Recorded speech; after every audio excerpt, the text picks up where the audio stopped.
Olá, minha gente, sejam muito bem-vindos a mais um Meditando na Escritura, nosso programa em que falamos da Palavra de Deus, né, reflexões bíblicas, quase que um devocional, mas a gente não se preocupa muito em fazer no formato devocional. Hoje nós vamos falar sobre a resposta de Deus, quando Deus nos responde. E para isso nós vamos meditar no texto do livro de Jó.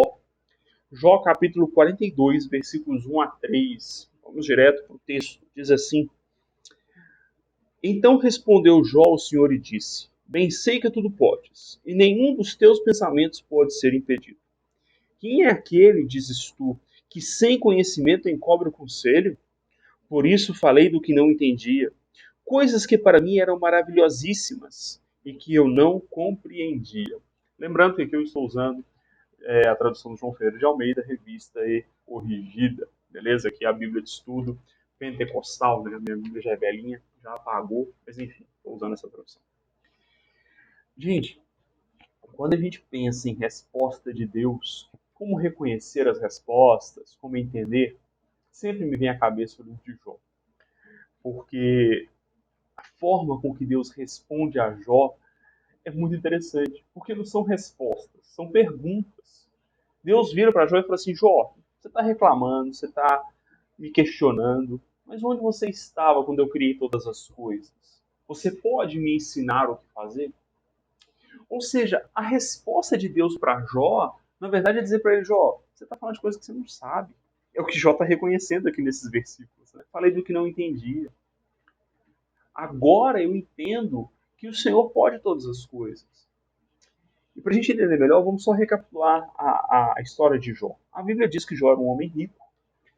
Os estudiosos dizem que Jó viveu mais ou menos ali na época de Abraão, talvez um pouco antes. E a tradição diz que o livro foi escrito por Moisés, né, o livro de Jó. E Jó, então, ele era um homem rico, tinha de tudo, e Deus vai permitindo, né, que Satanás vá tocando nas coisas dele. Primeiro ele perde os bens, depois chega a notícia, logo em seguida, a notícia que perdeu os filhos, e por fim ele perde a saúde, né? Ele vai passar por um problema aparentemente um problema de pele, que deixa ele com feridas em todo o corpo, né? A gente não sabe muito bem o que era, mas enfim, é relatado assim. E chegam lá três amigos que começam a justificar Deus, dizendo: olha, você deve ter algum pecado oculto, deve ter feito uma coisa errada, Deus é sempre justo. Porque a cabeça daqueles homens, né, Eliú, Elifaz e eu esqueci o nome do outro, era uma cabeça de que Deus devia satisfação ao ser humano. E a ação de Deus seria sempre dentro de uma lógica humana. E quando Deus vai responder a Jó, já mais para o final do livro, ele vai mostrar que não é bem assim. Jó, eu faço com você o que eu quiser. E às vezes a gente tem essa mesma cabeça daqueles amigos de Jó. Né? A gente acha que Deus nos deve satisfação. Que a gente tem que entender tudo o que está acontecendo, tudo que Deus está fazendo e e todas as situações pelas quais nós passamos tem que fazer sentido imediato. E não é bem assim. Aliás, a própria ideia de propósito é uma ideia de uma explicação posterior àquilo que passou. Né? Se você parar e pensar, às vezes, e principalmente na nossa época, marketing, a galera aí, a gente fica ouvindo um monte de história linda, maravilhosa, de propósito, não sei o quê, como até o testemunho na igreja, como que Deus abençoou. Perceba que todas essas narrativas são posteriores. Na hora que você tá lá no olho do furacão, é interessante que Deus responde a Jó de um redemoinho, né? Sei lá, meio irônico, né? A nossa piada sobre o olho do furacão, e Deus vai lá e responde de um vento, né? De um redemoinho. Mas na hora que você está lá, né, no olho do furacão, tudo acontecendo, aquela confusão toda, isso não faz sentido para você. E às vezes você é uma pessoa fiel, temente a Deus. Né?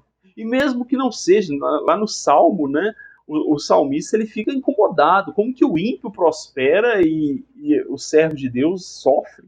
Né? Ou seja, a mente de Deus, os desígnios de Deus são muito elevados para nós.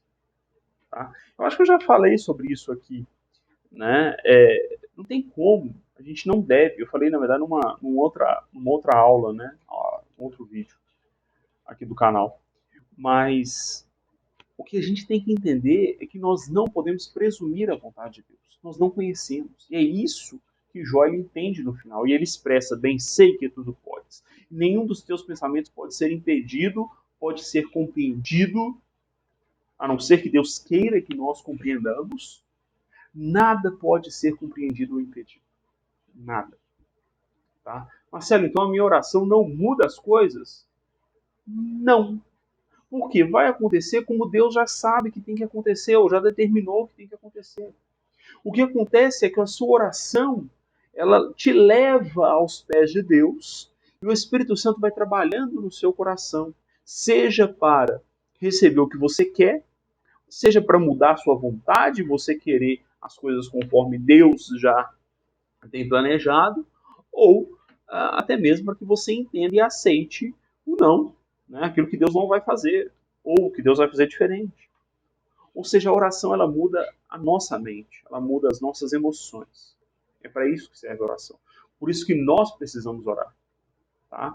Ah, Marcelo, mas Deus ouve a nossa oração. Ouve, claro que ouve. Né? E ele atende muitas vezes. Mas muitas vezes a resposta de Deus não é atender a nossa oração. É fazer com que nós entendamos que Ele é soberano sobre a nossa vontade.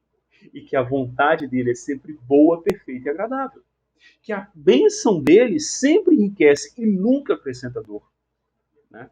As dores que nós passamos são consequências do pecado, consequências da vida caída.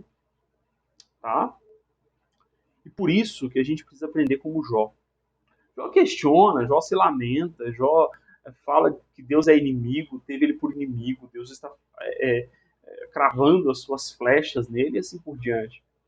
Mas no final das contas, Deus vê aquilo como uma lamentação, ou seja, como um choro, como, Senhor, eu não estou entendendo, Senhor, eu preciso, né? E aqui eu quero te encorajar, meu amigo, meu irmão, minha irmã, meu amigo, minha amiga, a sempre falar com Deus com sinceridade, tá? Uma coisa que o pastor Jonas Madureira uma vez falou, e eu nunca esqueci: nada que você falar vai escandalizar Deus. Porque quando você pega as falas de Jó, os amigos dele entendem como se Jó estivesse quase que blasfemando, né? Ah, mas Deus me tem por inimigo. Deus está fazendo isso comigo, eu sou fiel. Mas quando Deus olha a limitação de Jó, e ele entende aquilo como uma confissão de: Senhor, eu não dou conta. É assim que Deus olha para nós. Né? Desde que você sempre ore a Deus, dizendo: olha, Deus é soberano.